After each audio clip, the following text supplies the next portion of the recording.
don't diminish them. Don't just push them aside. Don't ignore them as you get those. As I said, as I was talking, then I kind of paused a little bit because my inner child was like, "Oh, skipping! We haven't done skipping for ages." So, and no, we haven't done skipping for ages. And as I said, I don't know whether I can, but that is something that we can certainly have a look at and rectify and see how terrible I really have got.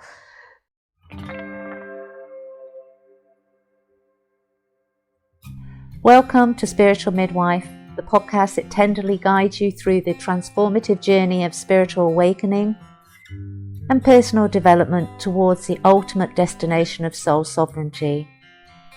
I'm Claire Attio, a medicine woman and dedicated guide to the profound realm of soul sovereignty, and you are listening to Spiritual Midwife.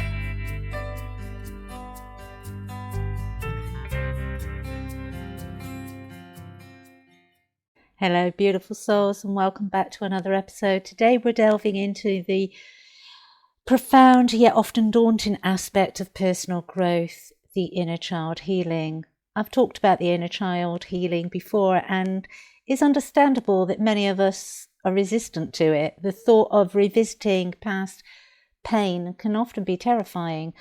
But what if I told you that there is a playful and unassuming way to connect with your inner child, easing that fear and inviting the joy back into your life? That's what we're looking at today. So first of all, what I want you to do is I want you to imagine approaching your inner child through a back door, one that leads to a treasure trove of cherished memories and innocent delights. Even those that have experienced severe trauma in their childhoods would still have embodied that innocence within you, cherished moments. You would have created imaginative play and those memories and those moments to get you through the hardship of what you experienced. That's exactly what we're exploring today. We want to be engaging with the childhood themes in a light-hearted manner, and we can begin to unravel the knots of that fear and that resistance and make space for that healing so that we can keep moving forward with the transformation.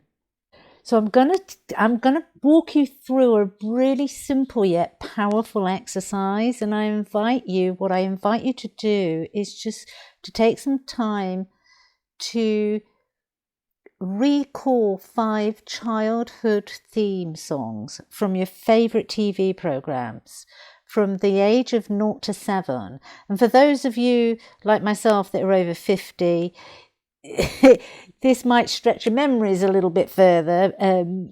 Perhaps like me, television was a rare treat and children's programs were limited.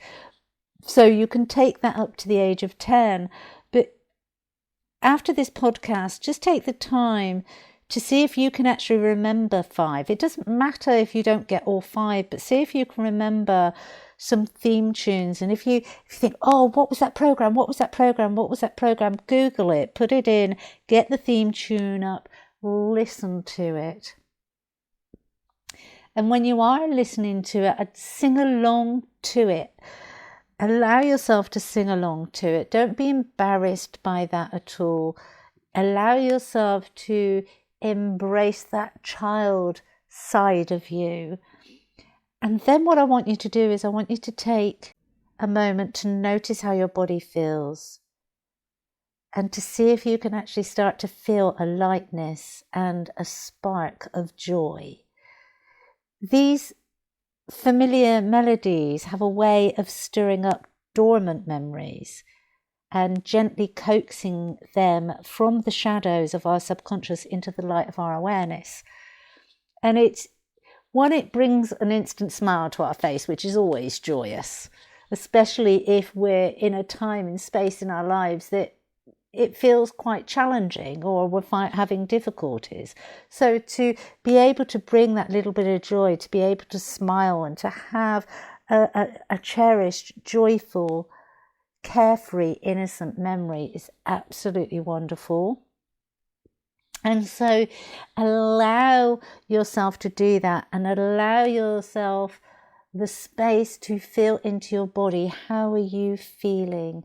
And then in the days and weeks ahead, continue to revisit the songs.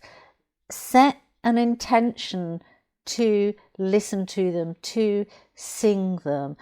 What normally happens is you start to find yourself humming them spontaneously or singing them aloud. Pay attention to these moments, because that's your inner child reaching out for you. They've taken as much joy from that moment of you singing that nursery rhyme, you remembering that nursery rhyme, you remembering that childhood program, and they are just as eager to connect and play with you. So that's the first aspect of this, because as I said, when we talk about inner child healing, it can bring lots of trepidation and fear to the surface, and we can find ourselves in resistance. Whereas if we're just going back and looking at theme songs to programs that we used to enjoy, it takes that heaviness out of what we are doing. It gives us, as I said, a back door, a window, an opportunity to reconnect in a very non-threatening way. And as the weeks proceed and you find yourself doing this, take it a little bit deeper by being reflective. Keep a journal, and I'm going to give you 5 questions now to really start to have you dig into what these songs mean to you as your child self and what they mean to you as an adult. So the first question, which is a reflective question, is what emotions arise for you when you hear these childhood theme songs? And then to notice any memories or sensations that accompany those feelings. I know when I've done this, and I've done extensive childhood healing, but my inner child still reaches out to me now. And very often my inner child kind of talks to me and gives me memories of holiday places and little expeditions out in the countryside that we did, or blackberry picking, or it's usually very, very simple things. One at the moment that is on the list that needs to be done this year is my inner child wants me to return to Corfe Castle. And she's nagging me. There will be little things, places that you went, and what you're actually doing when you're acknowledging that, when you're bringing those memories forward, because these songs have triggered, they've activated your inner child, and your inner child is like, oh yes, do you remember this? Do you remember that? Do you? And it brings it all into the conscious awareness. And we can bring ourselves a lot of joy, a lot of peace, and it can take a lot of the fear away. It's that perceived fear, especially when we know that there are things there that do need to be healed. When they're stuck in the subconscious, they're in the darkness, and in that darkness, they just get added to. This is a really good way of kind of shedding light on them so they don't feel so heavy, so they don't feel so scary, so they're not so dark. The second question is an exploratory question, and can you identify any patterns or themes in the memories that surface? So are you having the same memories, the same reoccurring images or experiences? And if so, what significance do they hold for you? What significance do they hold for your inner child? Treat the two differently as you're doing these exercises, as you're journaling. Connect with yourself as the adult. and connect with yourself as that child. Okay, you keep showing me this. Why do you keep showing me this? Well, what's the meaning behind this?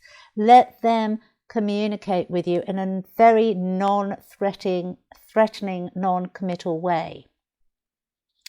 The third one is the imaginative question, and just take a moment and allow yourself to, I always have this internal dialogue with my inner child, but you may not be there yet. So just imagine if your inner child could speak to you right now, what would they want you to know?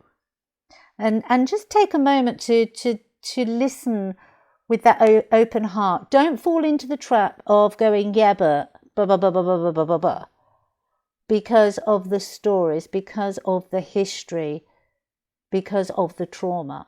Let them speak openly without interruption. Or imagine what they would speak of were they allowed to vocalize themselves. The fourth one is a nurturing question. How can you create space in your life to honor and nurture your inner child? So what can you do? What time can you give in your schedule to your inner child? Not to your inner child healing, to your inner child. And consider the activities or memories, the things that you actually did that bring you joy and spark your sense of wonder. And as I was kind of saying that, I was thinking of skipping, and my inner child said, "You used to love skipping. You haven't skipped for years." I don't know if I could even skip now, but it's those kind of things you want to be allowing to come forward. Just allow it to come up. Don't diminish them. Don't just push them aside. Don't ignore them as you get those. As I said, as I was talking, then I kind of paused a little bit because my inner child was like, "Oh, skipping! We haven't done skipping for ages." So, and no, we haven't done skipping for ages. And as I said, I don't know whether I can, but that is something that we can certainly have a look at and rectify and see how terrible I really have got. The fifth one is your integrative question. As you continue to engage with your inner child, what shifts do you notice in your thoughts, feelings, and behaviors? What is your demeanor like? What is your mood like? How are you showing up every day? Energetically, emotionally, mentally? Is there a lightness to your step? Are you smiling more? Are you laughing more? Are you showing more compassion to others?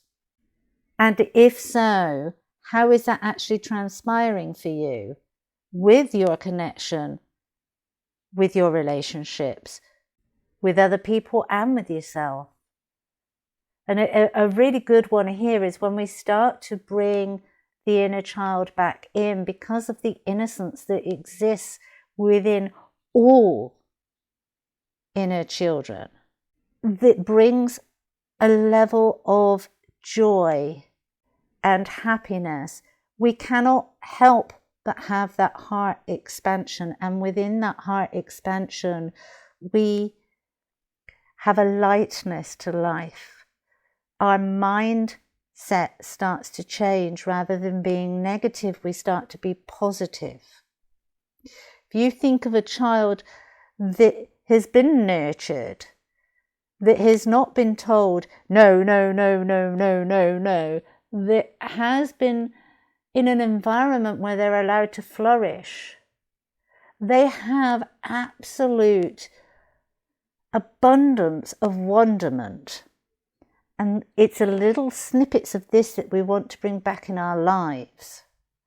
And this is what is going to help us, because we lift ourselves as adults, because we're bringing back these joys. And in that lifting, emotionally, mentally, we then have the strength, the sheer capacity, the force to do the harder work, that is possibly needed there. So this is just a way of connecting with that inner child without it being heavy. You're building that relationship, but it's a fun way. And something you can actually do. You don't even have to call it inner child healing. You could just sit with your friends, your group of friends, and go, you know what? Do you remember blah, blah, blah? And it can be a very non-committal conversation where a whole group of you experience healing without it being labeled healing. Because you will have a conversation, you will remember those, and you'll try and remember them, and you'll bring them into and they'll say, do you remember blah, blah? You go, no, I don't remember that. I don't think I ever seen that. What did that sound like? Blah, blah, blah, blah, blah. And then you giggle, you laugh, all of you open your hearts, and you adding to that energy, that positive energy of unconditional love, and you're bringing that and you're drawing that into your life to help you, to assist you to move forward, to expand you, to give you the growth, and as I said, the force to do the heavier stuff a bit later on when you're not feeling so threatened, when you've dissipated that fear because you now have joyful memories as well. And so I hope this has helped. If you have taken value from this, please leave your comments. Please leave a review on iTunes. Give it a thumbs up, and I shall see you on the next one. Take care. Bye-bye.